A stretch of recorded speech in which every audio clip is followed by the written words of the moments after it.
બનાસકાંઠાના દિયોદર તાલુકાના ગોદા ગામે ઊંટ વેદ્યા ઈસમો જે પોતાને ડોક્ટર ગણાવી રહ્યા છે।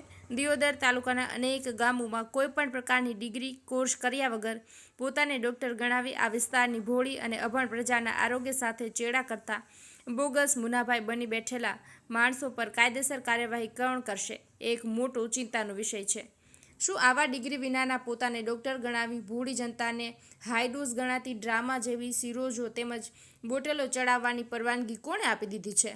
શું આ વિસ્તારમાં સરકારી આરોગ્ય તંત્રના અધિકારીઓ અજાણ છે કે પછી આંખ આડા કાન કરી આવા બોગસ મુનાભાઈઓને સાવરી રહ્યું હોય તેવું જણાઈ રહ્યું છે।